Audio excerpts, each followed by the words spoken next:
Assalamualaikum warahmatullahi wabarakatuh. Perkenalkan, nama saya Muhammad Jordan Farisa, NIM 342146.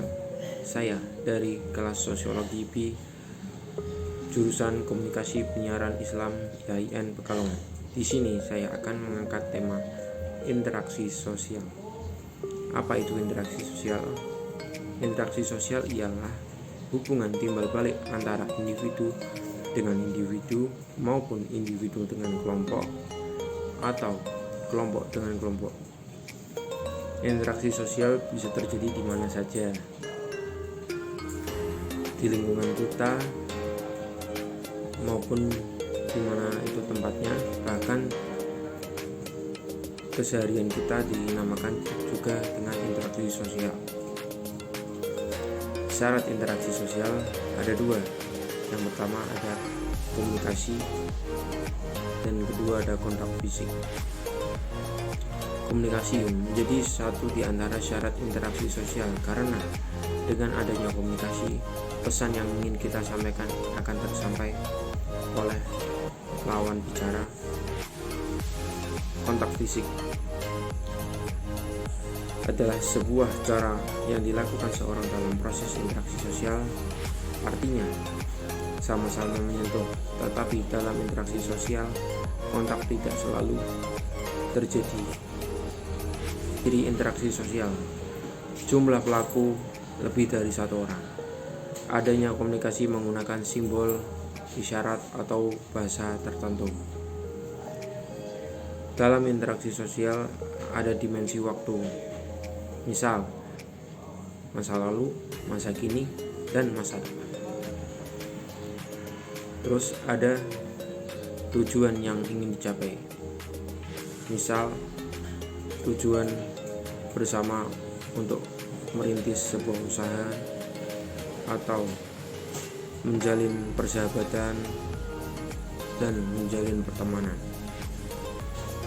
Kali ini saya akan mengangkat sebuah permasalahan dari interaksi sosial, seperti sebuah tawuran yang ada di kota Sukabumi. Puluhan pelajar di Sukabumi, Jawa Barat ini terlibat tawuran. Ya, Riz, dan ironisnya nih ya, aksi tawuran ini sudah direncanakan para pelajar melalui sosial media.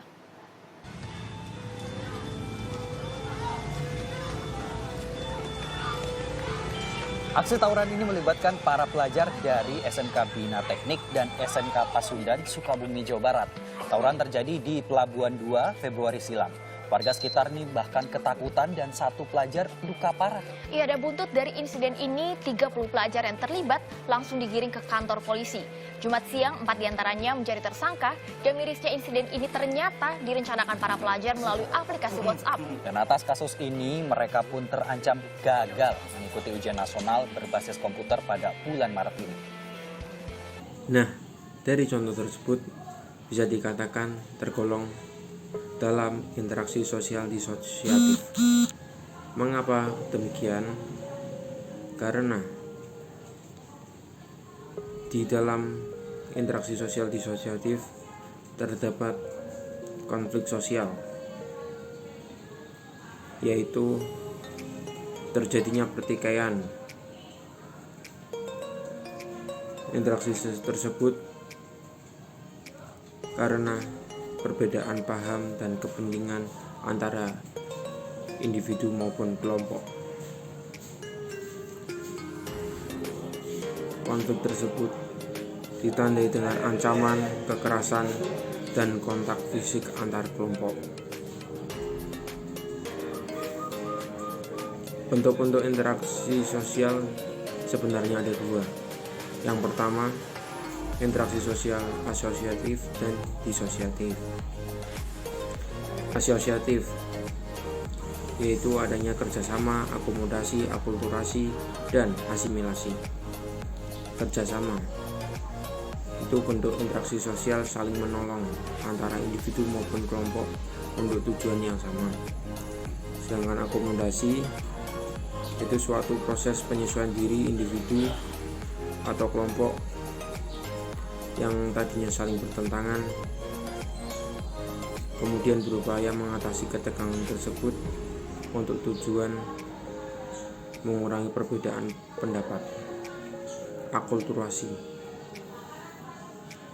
yaitu penerimaan unsur-unsur baru untuk menjadi suatu kebudayaan baru tanpa menghilangkan unsur-unsur yang lama. Asimilasi, yaitu usaha untuk meredakan perbedaan antara individu maupun kelompok guna mencapai satu kesepakatan berdasarkan kepentingan dan tujuan bersama. Sedangkan bentuk interaksi sosial disosiatif, yaitu ada kompetisi, kontroversi, konflik sosial. Kompetisi yaitu persaingan yang dilakukan secara sehat. Kontroversi itu bentuk interaksi sosial yang berupa sikap menantang dengan tersembunyi agar tidak adanya perselisihan atau konflik terbuka. Yang ketiga ada konflik sosial, yaitu ya tadi saya jelaskan terhadap contoh yang saya berikan tentang tawuran antara siswa SMK. Sekian dari penjelasan saya. Mohon maaf apabila ada keliruan kata atau keliruan pendapat yang saya sampaikan, mohon dimaafkan. Sekian, terima kasih dari penjelasan saya. Wassalamualaikum warahmatullahi wabarakatuh.